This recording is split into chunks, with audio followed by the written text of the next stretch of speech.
deliver remarks. There will be some other people standing up here at the podium who will not have speaking roles. You may recognize some of them. It'll be Chief of Detectives Joe Kenny will be up here, but he will not make remarks. Homeland Security Investigation Special Agent in Charge Mike McCarthy from Newark will be standing up here also. And the Executive Director of the Waterfront Commission, Phoebe Sorial, will also be up here but not make remarks. The U.S. Attorney is going to introduce them in his welcoming remarks. We will take some questions after all of the speakers have finished speaking. We're not going to take any off-topic questions. We're just taking questions on the two indictments here today.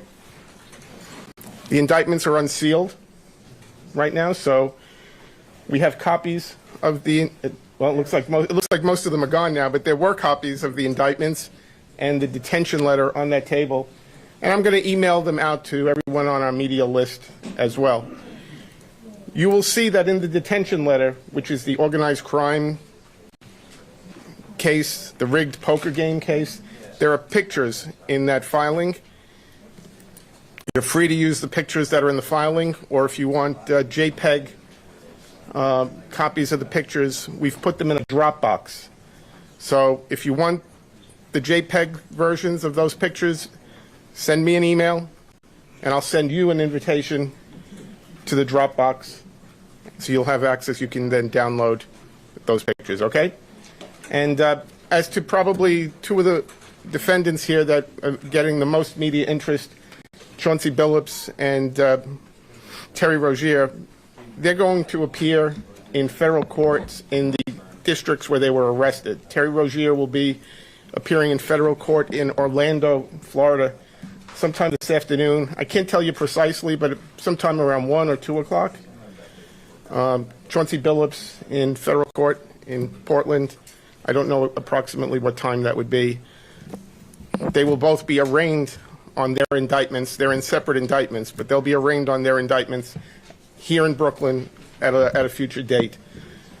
The defendants that were arrested here in our area will be arraigned across the street sometime this afternoon.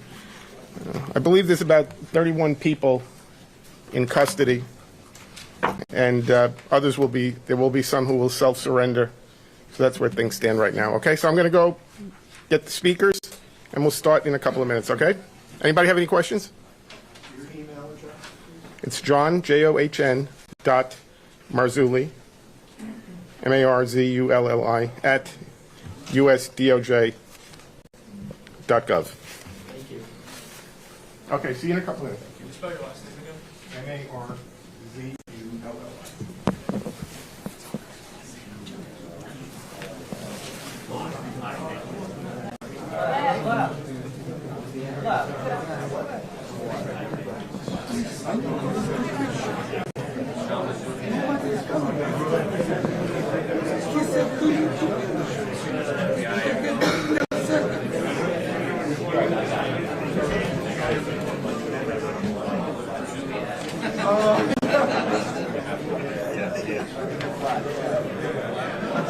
I don't give a fly. Can I stay like this?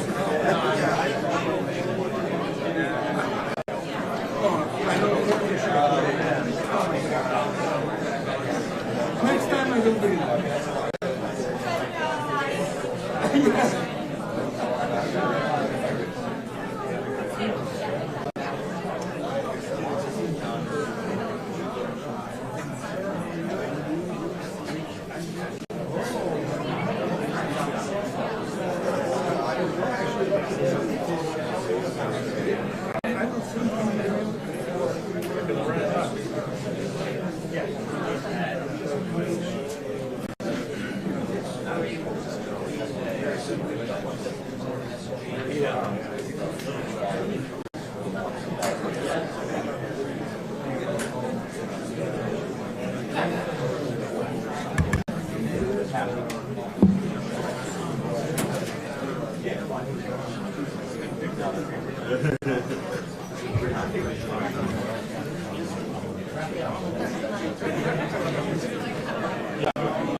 No pressure for the roll camera. You're a cat. No, that was last. Let's leave that.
Heads up.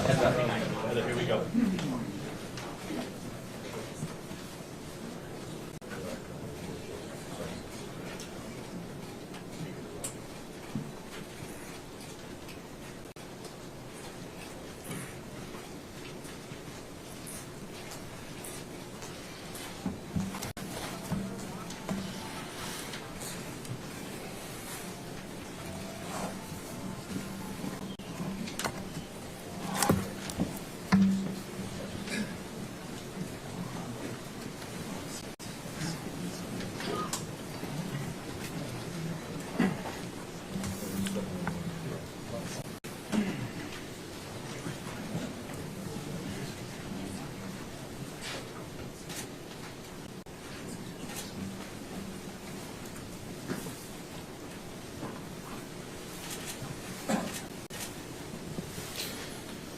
Good morning, everybody.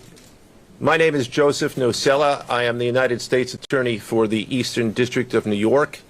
I'd like to welcome you here today. In addition, we have with us today FBI Director Kash Patel, FBI Assistant Director in Charge Christopher Rea of the New York Field Office, Special Agent in Charge of the New York Field Office Leslie Bakshies, New York Special Agent in Charge of Homeland Security Ricky Patel, Newark Special Agent in Charge of Homeland Security Michael McCarty, Police Commissioner Jessica Tisch, Chief of Detectives Joseph Kenny, and the Executive Director of the Waterfront Commission, Phoebe Sorrell. I'm now going to turn the podium over to FBI Director Kash Patel. Good morning. Today we are here in New York to announce a historic arrest across a wide-sweeping criminal enterprise that envelops both the NBA and La Cosa Nostra. The men and women up here standing with me represent a small portion of the leadership team that brought profound justice in an era that needed it more than any. I'll just highlight some of the details in the case and the FBI work, and then you'll hear from the others. But as you now know, individuals such as Chauncey Billups, Damon Jones, and Terry Rozier were taken into custody today, former, current NBA players and coaches. What you don't know is that this is an illegal gambling operation and sports rigging operation that spanned the course of years. The FBI led a coordinated takedown across 11 states to arrest over 30 individuals today responsible for this case, which is very much ongoing. Not only did we crack into the fraud that these perpetrators committed on the grand stage of the NBA, but we also entered and executed a system of justice against La Cosa Nostra to include the Bonanno, Gambino, Genovese, and Lucchese crime families. And you'll hear more about those details today. The charges and the arrests that were taken down across this country range from wire fraud, money laundering, extortion, robbery, illegal gambling. This FBI will leave no room for any perpetrator of crime across this country. You hear a lot about our work of defending the homeland and crushing violent crime. Well, this work is also representative of a colossal portion of the FBI's mandate to keep America safe and to keep our entertainment industry fair and secure. The men and women that are standing up here today worked tireless hours, days, months, and years. And the fraud is mind-boggling. It's not hundreds of dollars. It's not thousands of dollars. It's not tens of thousands of dollars. It's not even millions of dollars. We're talking about tens of millions of dollars in fraud and theft and robbery across a multi-year investigation. And we could not have done it without our interagency partners that are before us today. The NYPD, HSI, and teams of law enforcement officials from around the country made this day possible. It takes a team to bring this kind of justice, sweeping justice, into the halls of the United States courtrooms, where our brave United States attorney has led this prosecution. It takes courageous prosecutors to stand before you and say, we will not allow this kind of illicit activity to happen, not only at the national sporting level, but also where it hides in La Cosa Nostra. And when these two collided together, they perpetrated a fraud that is historic in terms of not just money, but the scheme and the deceit that they utilize to steal and swindle people from money, to include crypto fraud.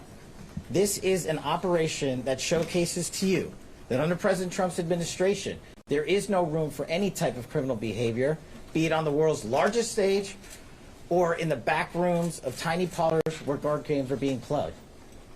We are proud to stand here today with the men and women of the FBI and this legal team. And to the United States Attorney, I just want to thank you personally for taking the time to display the work that the media is about to hear about today in detail. As I said, it does take courageous prosecutors, but it takes a courageous United States Attorney to bring this case, because we are going to take heat for it. But we don't shy away in this administration. We don't say no. What we do is we bring the results across the finish line. We bring them to the public. We bring you accountability. And yes, they will have their day in court, and you will hear the evidence through the court system exclusively. We will not deny anyone a due process. And that's the brilliance of this system. That's the brilliance of this administration. Everyone will be held to account. So with that, I turn it over to United States Attorney Nosella. Thank you. Thank you, Director Patel. To be clear, we're announcing today indictments in two major cases, both involving fraud. One involves sports betting, and the other involves illegal gambling, very specifically rigged poker games. The first indictment involves 6 defendants who are alleged to have participated in one of the most brazen sports corruption schemes since online sports betting became widely legalized in the United States. This scheme is an insider sports betting conspiracy that exploited confidential information about National Basketball Association athletes and teams. The second indictment involves 31 defendants alleged to have participated in a nationwide scheme to rig illegal poker games.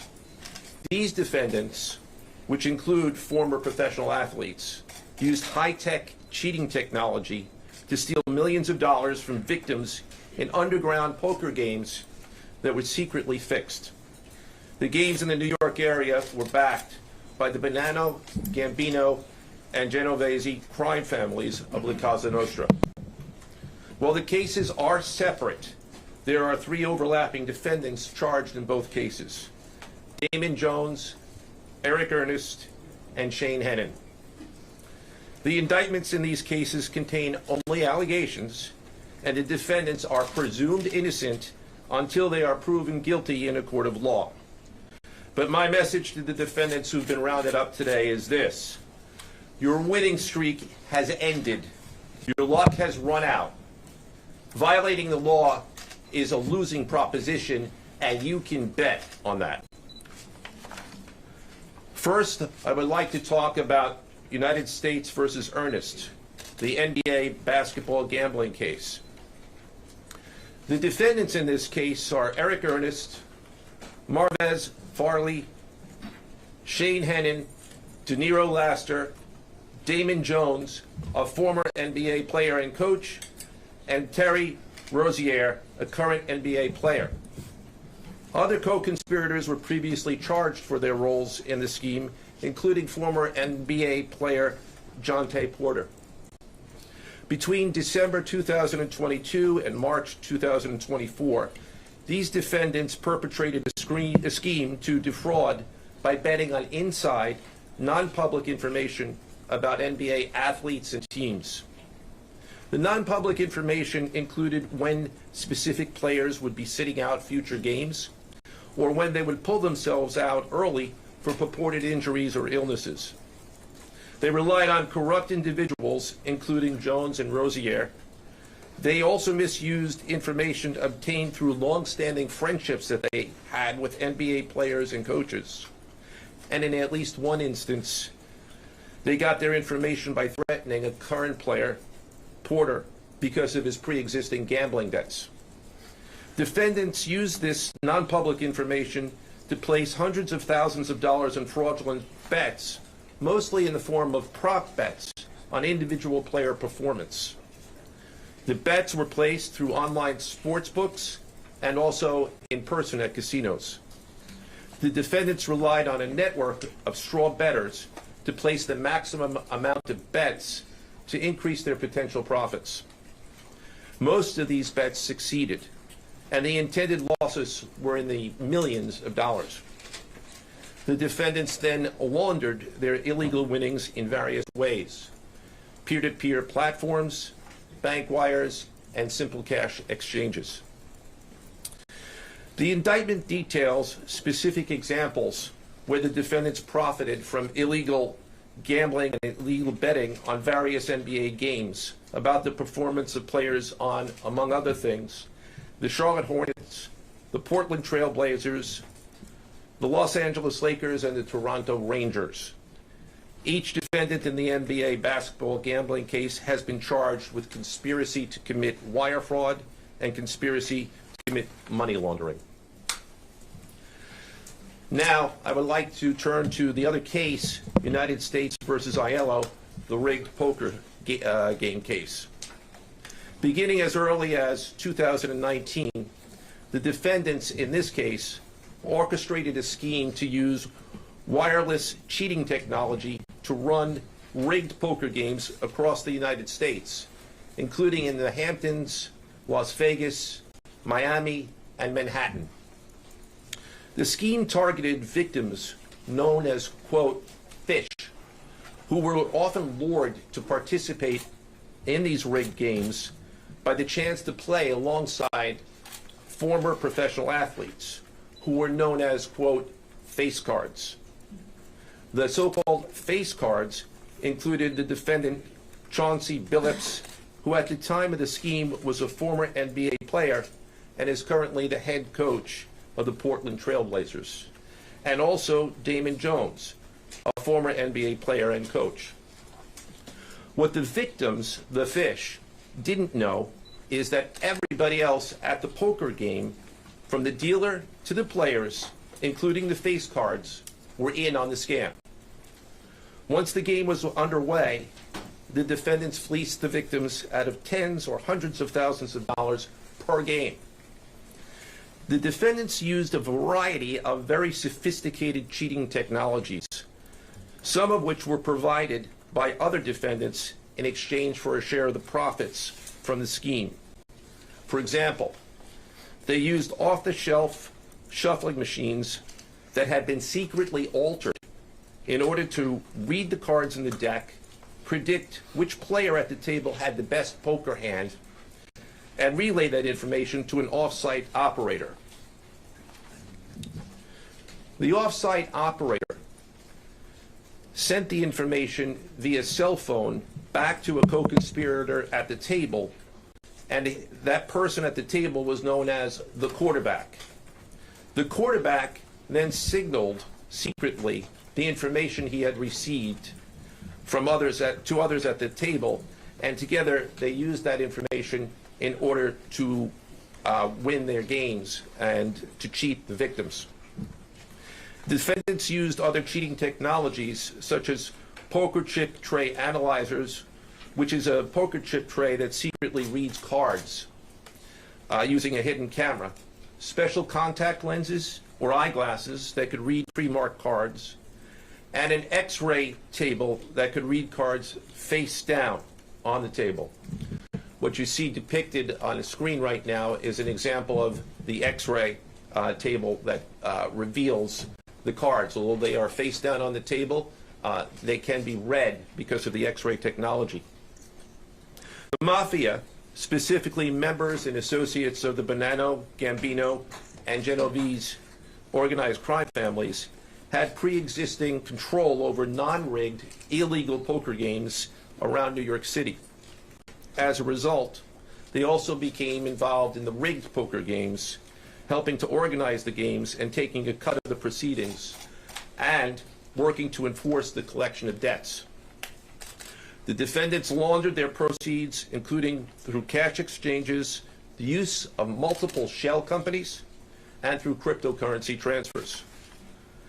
As part of the scheme, some of the defendants and their co-conspirators also committed acts of violence, including the gunpoint robbery of a person in order to obtain a rigged shuffling machine, and extortions that were perpetrated against victims in order to ensure that they repaid their gambling debts. Defendants who participated in the rigged poker scheme are charged with wire fraud conspiracy. Other defendants have been charged with crimes including illegal gambling, money laundering, Hobbs Act robbery, and extortions. This case demonstrates our office's unrelenting commitment to fighting the scourge of organized crime in whatever form it takes. I'd like to conclude my remarks by thanking the incredible hard work of our law enforcement partners, including the FBI, Homeland Security, the NYPD, and the Waterfront Commission. I also want to thank the dedicated prosecutors who built these two cases and who are standing to my right. Benjamin Weintraub, David Bourbon, Caitlin Farrell, Michael Gibaldi, Irisa Chen, and Sean Sherman. They had the assistance of paralegal specialists Liam McNett, John Schneider, Marlene Bosler. Also deserving of our thanks because of their outstanding investigative work on the NBA case are FBI Special Agents Russell Lantier, Dominic Mariani, Amy Giarosa, Shane Wilkins, and Supervisory Special Agent Luke Hardison. On the rigged poker game scheme, outstanding work was performed by FBI Special Agents Thomas Cribbin, Jeff Boriola, Jonathan Corona, Alexander Silverman, Amy Campanaro, and Supervisory Special Agent Michael Malahi, as well as NYPD Task Officer James McCullough, and from Homeland Security, Supervisory Special Agent Charles Freund, and from the Waterfront Commission, Detective Paul Shimborski. Finally, I want to note that the investigations in both cases are ongoing, and we encourage anyone with information about either scheme to please contact the FBI. Now I would like to turn the podium over to Special Agent in charge of the New York Field Office, I should say the Assistant Director in charge of the New York Field Office of the FBI, Christopher Rea. Chris?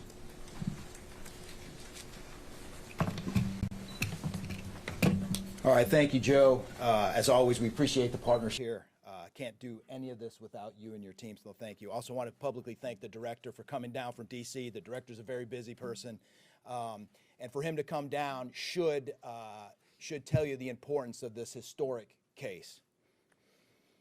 I'm Christopher Rea, the Assistant Director in charge of the FBI New York Field Office. Today, as you've heard, our office conducted a massive nationwide takedown from 2 indictments of 34 defendants for their alleged involvement in 2 separate illegal poker and sports betting schemes where, as you heard, the odds were rigged in their favor. Among these defendants are 13 members and associates of the Bonanno, Gambino, and Genovese crime families, to include capos and soldiers from these families. Additionally, as you heard, current and former NBA coaches and players are also implicated, to include Chauncey Billups, Damon Jones, and Terry Rozier. 3 of the named defendants are charged for their alleged roles in both schemes. This alleged illegal gambling operation hustled unwitting victims out of tens of millions of dollars and created a financial pipeline for La Cosa Nostra to help fund and facilitate their organized criminal activity. Victims were attracted to play alongside well-known professional athletes and coaches like Chauncey Billups, only to be unknowingly deceived through rigged shuffling machines, fixing the odds in their favor, as alleged and as you just heard from the U.S. Attorney's Office. This alleged scheme wreaked havoc across the nation, exploiting the notoriety of some and the wallets of many to fund the Italian crime families here in New York. Let me be clear about this fact. The FBI has not and will never take their eye off the ball when it comes to Italian organized crime in this city, specifically the LCN and the 5 families here in New York.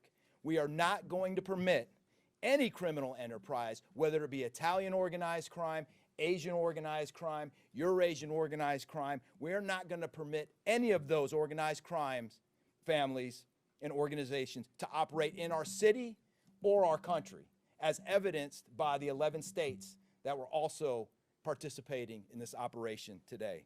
The FBI office here in New York remains committed to eradicating all unlawful revenue streams fueling this criminal activity. As with most cases we've worked, this is only the tip of the iceberg for the FBI and the U.S. Attorney's Office. Our LCN squad agents and analysts are continuing to work day and night with the Eastern District of New York to ensure members and associates of the 5 families cannot continue to wreak havoc in our communities. Today would not have been possible without the tireless efforts and dedication of the FBI New York Eurasian Organized Crime Task Force, which, as you heard, was led by Supervisory Special Agent Luke Hardison, and the Italian Organized Task Force, which was led by Supervisory Special Agent Mike Malahi. And coincidentally, Supervisory Special Agent Malahi is going out on a positive as he is retiring at the end of this month for 30 years of dedicated service to the FBI, and that deserves a hand. He's what we call a legend here at FBI New York. Additionally, obviously, we cannot do this alone without our partners. I want to extend my appreciation to Homeland Security Investigations Special Agent in Charge, Ricky Patel. Of course, we do nothing in this city without the NYPD. New York City Police Department Commissioner Jesse Tisch, thank you, ma'am, for all your work and all your resources that you dedicated to this. And New York Waterfront Commissioner Phoebe Soriel for their agency's assistance and support throughout this lengthy and complex investigation. Our collective efforts ensured these subjects will face accountability, like the director said, for their alleged wrongdoings. Thank you, and I'll now turn it over to Special Agent in charge of HSI, Ricky Patel.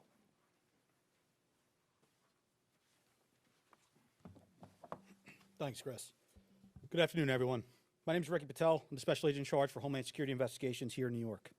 This morning, hundreds of special agents and investigators with HSI, the FBI, the New York Waterfront Commission, and the NYPD descended upon the homes of individuals who for years have operated with the false sense of impunity, a false sense of incivility. In the early hours of today, across 9 states, coast to coast, dozens of defendants were arrested and will face the consequences of their alleged crimes. This was their wake-up call. With the alleged involvement of 3 La Cosa Nostra crime families, 1 NBA head coach, a Hall of Famer, no less, and former NBA players, the years of investigative work that culminated with this morning's operation seem reminiscent of a Hollywood movie. But this wasn't luck, and this wasn't theatrics. This was an evidence-driven, relentless, and unified effort among law enforcement. Through what we have dubbed Operation Royal Flush, HSI New York, along with our task force personnel from the Waterfront Commission, first uncovered this scheme more than 4 years ago. Agents and investigators dedicated countless hours and sleepless nights in identifying the criminal network, dissecting communications and patterns, and following the money with precision. We built a case, piece by piece, and what we discovered was a sprawling criminal enterprise that utilized cutting-edge technology and various methods of deception to dupe unsuspecting gamblers into paying up so that these defendants could cash out. As alleged, this sophisticated conspiracy cheated victims out of at least $7 million and placed the public and the defendants alike at risk. This case involved global reach, financial depth, and the patience to dismantle complex financial criminal enterprises from the inside out.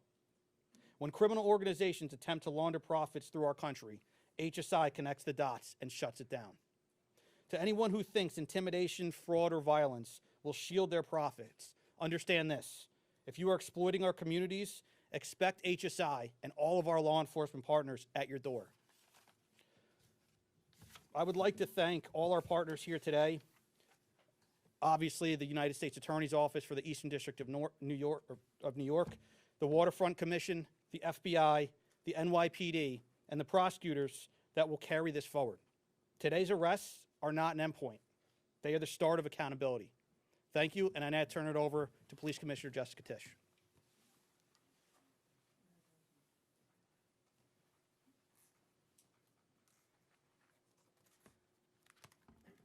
Good morning.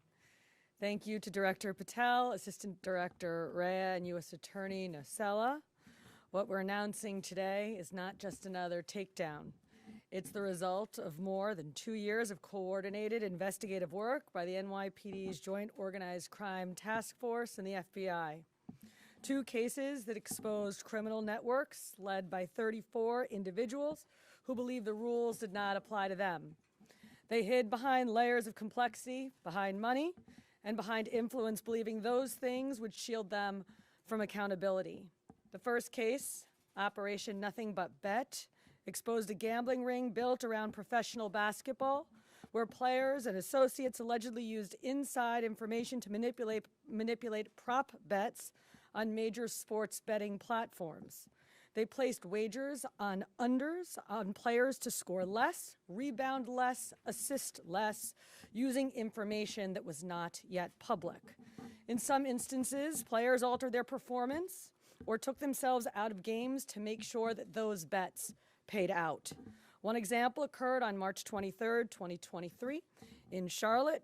Terry Rozier, an NBA player now with the Miami Heat, but at the time playing for the Hornets, allegedly let others close to him know that he planned to leave the game early with a supposed injury. Using that information, members of the group placed more than $200,000 in wagers on his under statistics. Rozier exited the game after just 9 minutes, and those bets paid out, generating tens of thousands of dollars in profit. The proceeds were later delivered to his home, where the group counted their cash. As the NBA season tips off, his career is already benched, not for injury, but for integrity.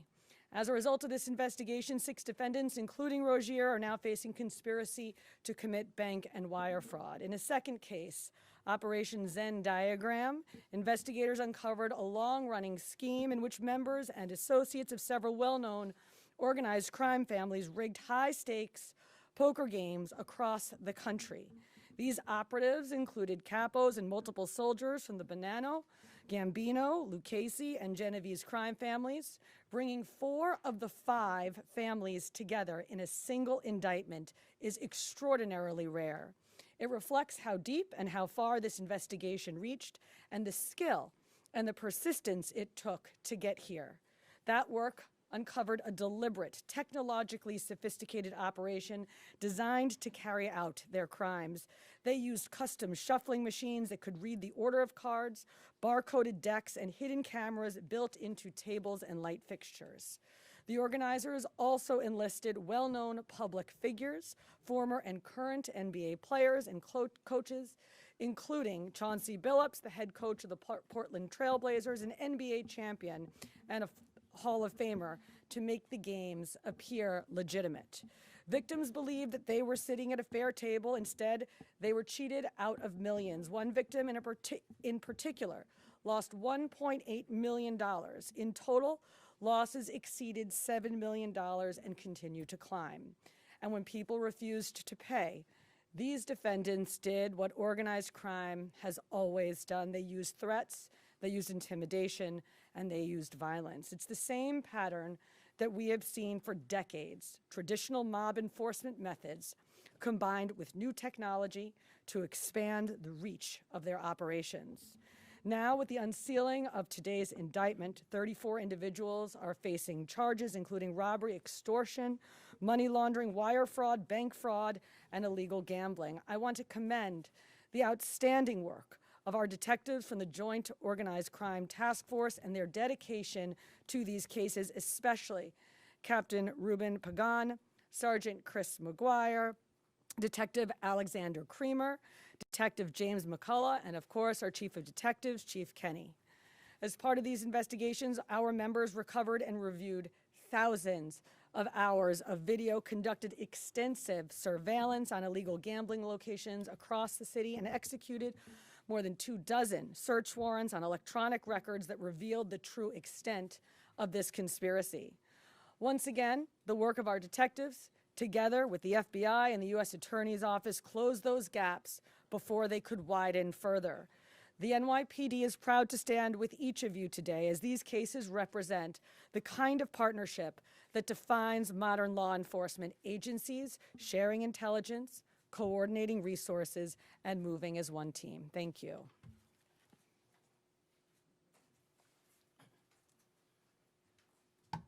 If anyone has any questions that they'd like to ask, now is the time. I had a question about the structure of the case. Is it the investigation into one case, did that lead into the discovery of the other? If you could talk more about the link between the two.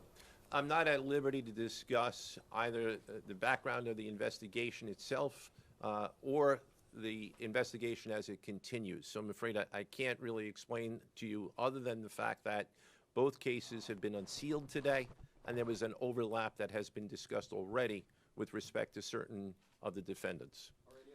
Yes. Chauncey claimed that he had a gambling addiction. Did Rozier or Billups or Damon Jones claim the same thing at all? With respect to any allegations or defenses that have been made by any of the defendants, they will have their opportunity to present them in court. We're not here to air those at this time or to discuss them. Yes?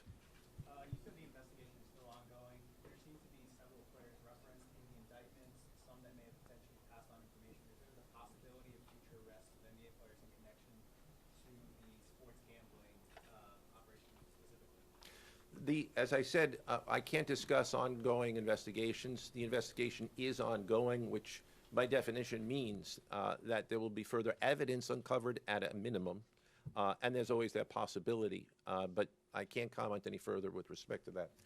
Yes? Thank you. Director Patel, you had said in your comments, we're going to take heat for this case. Why do you say that, and what efforts might you take to counter that? It's not popular to go after some of the defendants that we went after today, but justice is served blindly. And how do we countermand that? Simple.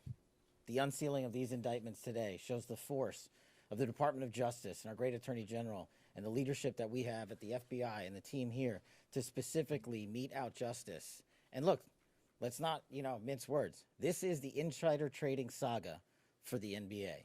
That's what this is. That's why we are going to take heat. But as the evidence comes out, as the indictments are unsealed, you will see the extensive work these men and women put in, countless hours over years, and that's how we countermand it. So the dates on these indictments that they were filed are October 9th and October 16th. Can you talk about the timing of moving in now? Why now? We will not publicly discuss the timing of when we do takedowns. I will only say that we do takedowns in a coordinated fashion with our law enforcement partners and the U.S. Attorney at the appropriate time to make sure that we ensure the integrity of the investigation, as the United States Attorney said, an investigation that is very much ongoing. Director Patel, you said insider trading for the NBA. What are the implications of this case for other sports leagues and for the legal gambling industry in general? Simple. If you're participating in the legal gambling industry, you got nothing to worry about. If you're participating in illegal conduct, you got everything to worry about, and this case shows it. Did the illegal conduct cross with the legal sports betting platforms in any capacity? And if so, is that the search warrants that the police commissioner just referenced? I'm not sure I quite understand your question. You're asking if the illegal conduct... If it crossed with, like, the sports betting industry, or the online sports betting industry in any capacity? The sports books themselves are victims in this case. They themselves did not, as far as our investigation has concluded, they did not perpetrate anything unlawful. Are you able to say which sports books or online outlets they use to make these bets? I'm not going to respond to that at this time, but that information will be made public. Yes? Can you identify the access point where these co-conspirators were able to recruit these, famous people to partake in the schemes? When you say the access point, They were able to recruit them? I'm not sure which case you're referring to. Both. So Well, Rozier, how he was recruited, Damon Jones in the NBA scandal, and then Billups for the poker game. we're not at liberty to say that at this time. That will be revealed in due course. Yes? He was being... What is your question, sir? Hey, thanks for being here. You just said that the sports books themselves are the victims, at least in the indictment involving Terry Rozier and others. They're among the victims. Okay, but those companies make, as we all know, they make a crazy amount of money off of a lot of everyday Americans make bets and mostly lose them. Are you concerned with a jury potentially not being sympathetic in a case where the victims, as you say, are these multi-million or billion-dollar gambling companies? Let me repeat that all of the defendants themselves are presumed innocent. We believe that at a trial, when they have the opportunity to present their defenses, if they chose, because they're not required to, we will come forward with the evidence to demonstrate their guilt. Yes? There's been, I'm sorry. Did the NBA cooperate with this investigation at all? The answer to your question is yes, the NBA has cooperated with the investigation. Yes, sir. There's been reason to believe there's an associated college basketball element to this. Can you confirm that, or is there another investigation or part of this investigation that will affect college basketball? The investigations that we announced today did not involve college basketball. Last question, last question. Yes. There was an emphasis on the Italian crime presence, organized crime in New York. Can you give us a sense of the strength and status of Italian organized crime in New York right now? No, I'm sorry. That would be a question that goes beyond what we're here to discuss today, which is these two indictments. Thank you. Everybody.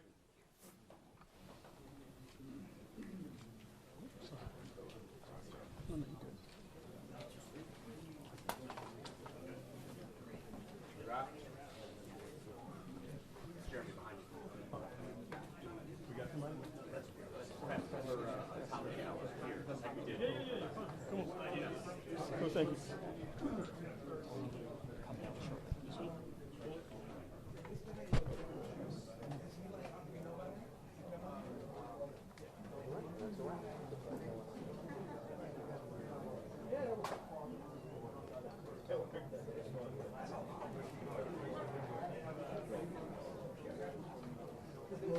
11 o'clock.